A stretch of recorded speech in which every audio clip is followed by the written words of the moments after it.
Il est temps de vous lancer. Alors venez chez Temporis et bénéficiez de la force d'un indépendant local spécialisé dans le recrutement sur le Nord au Marnais. Intérimaires et entreprises, avec Temporis, c'est la garantie d'une prestation de qualité et de proximité.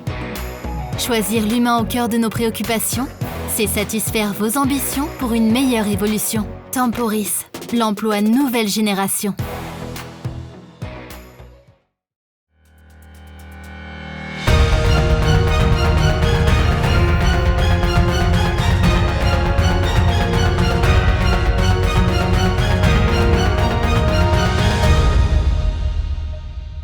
Bonsoir à tous, je suis ravi de vous retrouver pour votre journal du jeudi 3 décembre. Tout de suite les titres de cette édition. Et cela fait désormais 3 jeudis consécutifs que les aides-soignants de Saint-Dizier se sont réunis pour faire part de leur mécontentement. Cette fois-ci, ils ont été jusqu'au pied de la mairie. Le CCAS de Saint-Dizier a distribué des colis pour les personnes âgées de 70 ans. Un reportage à découvrir dans un instant. Alors qu'elles avaient été interdites durant le premier confinement, les visites en EHPAD ont cette fois-ci été autorisées, avec toujours un protocole sanitaire très strict. Mais certains établissements privilégient les visites en visio, un reportage à voir dans quelques minutes.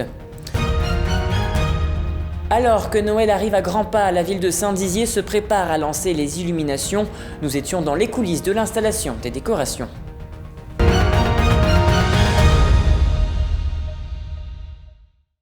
Mais avant d'approfondir ces titres, comme chaque soir, faisons un point sur l'évolution de la crise sanitaire. D'abord, voyons les hospitalisations. Dans la région Grand Est, 2414 personnes sont actuellement hospitalisées et 286 en réanimation.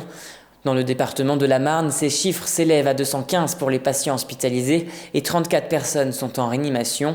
En Haute-Marne, 17 patients sont hospitalisés et 3 personnes sont en réanimation. Enfin, en Meuse, 64 patients sont hospitalisés et 11 en réanimation.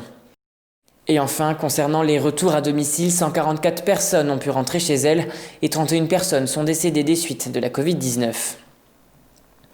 Toute autre chose, à présent, je vous le disais en titre, une nouvelle manifestation des aides-soignants s'est tenue cet après-midi à Saint-Dizier. Ces derniers, n'ayant pas obtenu gain de cause concernant le Ségur de la santé, ont décidé de rencontrer le maire de la ville afin de faire entendre leurs revendications. Et on écoute tout de suite les manifestants qui ont fait le point sur leur rencontre avec Quentin Brière au micro de Théo Raguin. Le Premier ministre, côté Ségur, ne nous donne toujours pas de réponse. Donc nous sommes venus aujourd'hui avec les agents du médico-social voir le maire, Monsieur Brière, qui nous a reçus aujourd'hui. Il nous a dit qu'on pouvait contacter le député Monsieur Cornu-Gentil et puis qui pourrait voir avec nous pour qu'on puisse remonter nos revendications plus haut. Eh ben, nous sommes contents d'avoir été reçus par Monsieur le maire. Et pendant l'entretien, M. Cornu-Gentil a téléphoné et souhaite nous rencontrer très rapidement pour discuter de tout ça. Et comme disait ma collègue, faire remonter tout ça au plus haut niveau pour qu'on puisse nous entendre parce qu'on nous comprend, c'est sûr, mais on ne nous entend pas en fait. On se sent très seul. Et aucune information sur les grandes chaînes, on ne nous entend pas. Tout le monde fait l'autruche et voilà, on se sent vraiment, vraiment abandonné, vraiment. Mais on est là et on ne lâchera pas. Aujourd'hui, les équipes du Centre communal d'action sociale de Saint-Dizier ainsi que les jeunes d'Unicité ont reçu plus de 2000 colis de Noël afin de les redistribuer aux bragards âgés de plus de 70 ans. Une action qui a toute son importance en ces temps moroses. Regardez ce reportage signé Théo Raguin. Comme depuis 1972, les bénévoles du CCAS distribuent des colis aux personnes âgées durant le mois de décembre.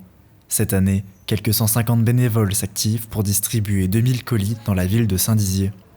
Cette action permet de renforcer le lien avec les anciens dans cette période de confinement et d'isolement. Il n'y aura pas forcément le contact qu'il y a d'habitude. Voilà, les livraisons se feront sur le pas de la porte, malheureusement. Ça n'empêchera pas un petit temps d'échange, puisque c'est aussi l'intérêt de cette distribution, c'est de pouvoir passer un petit moment à discuter, même sur le pas de la porte. Il y a des aînés qui sont certainement éloignés de leur famille depuis un petit moment, et puis c'est une période traditionnellement où on est en famille, et peut-être que cette année ça ne sera pas possible. Dans le cadre de leur mission en direction des seniors, les volontaires en service civique d'Unicité de Saint-Dizier gère la logistique des colis et accompagne les bénévoles sur le site de récupération.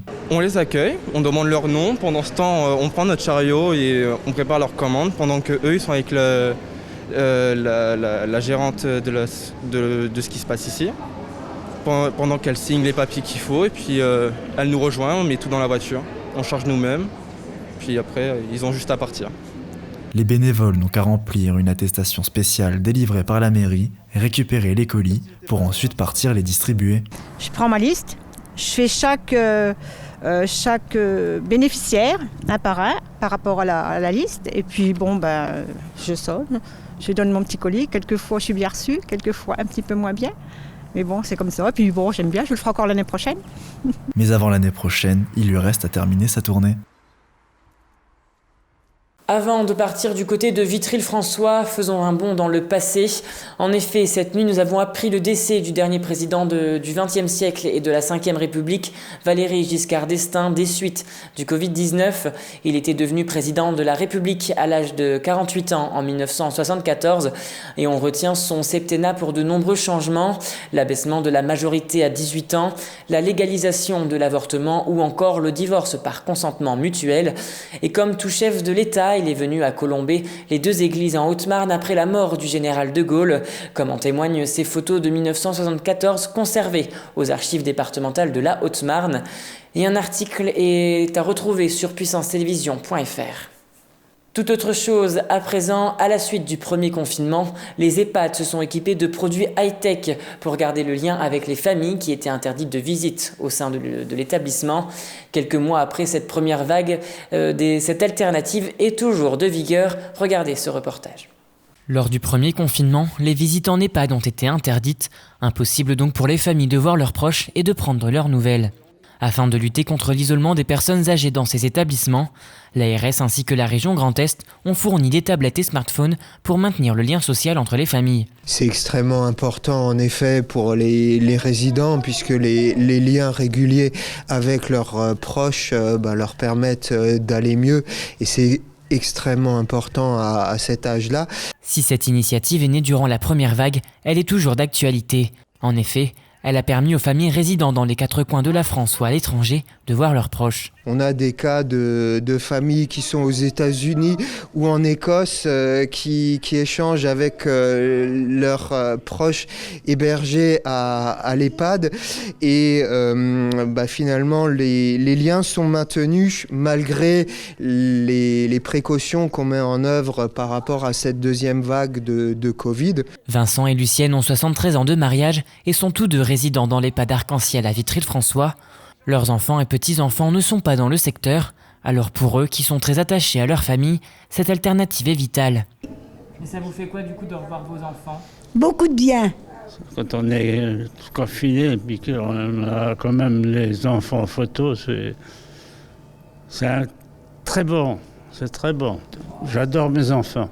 J'adore tout le monde. Je suis très satisfait de mes 3 enfants. Je suis arrière-grand-père, j'ai des petits-enfants de 23 ans.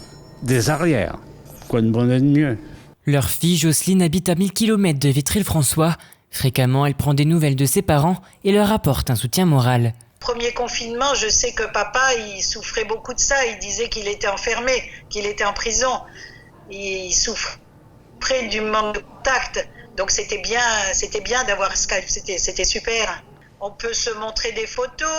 Quand il fait beau, je leur montre à l'extérieur la mer, le soleil, les arbres, les fleurs. On connaît tout ça. Si cet outil informatique a permis à des familles de se retrouver, elle en a aussi accompagné certaines dans des moments très douloureux. Gros bisous à tout le monde, hein. Il ne reste que quelques jours avant Noël, c'est donc la dernière ligne droite avant les fêtes. Mais pour vaincre l'actualité morose et ramener un peu de féerie, différentes villes ont misé sur les animations et décorations de Noël afin d'illuminer le visage des habitants. À Saint-Dizier, ce mardi, c'était la course puisque toutes les décorations ont été installées. Regardez ce reportage réalisé avec Nargis Boussaïd. Depuis ce mardi, la ville de Saint-Dizier se prépare tout doucement aux animations de Noël. La journée a débuté avec la pose du fameux sapin de 15 mètres de haut, mais également les installations des décorations de Noël sur les balcons de la mairie et du théâtre. On va mettre les petites devant là. Ok. On va mettre un sapin lumière là-bas, des petites là. C'est la 3e année que Gilles Berthomier, fondateur de Clair de Rêve, vient décorer la ville. En effet, Jean-Paul Habert, l'ancien président des vitrines de Saint-Dizier, l'avait sollicité pour animer les vitrines des magasins vacants. J'ai une pensée particulièrement émue pour Jean-Paul, qui était l'ancien président de l'association des commerçants et c'est lui qui est venu nous chercher. Donc on pense à lui en faisant ça.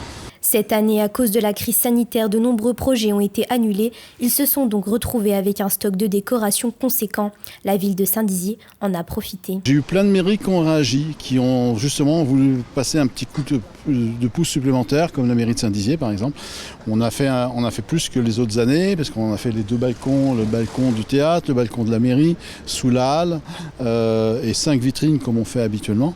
Donc voilà, donc on a du coup, on va y arriver à peu près.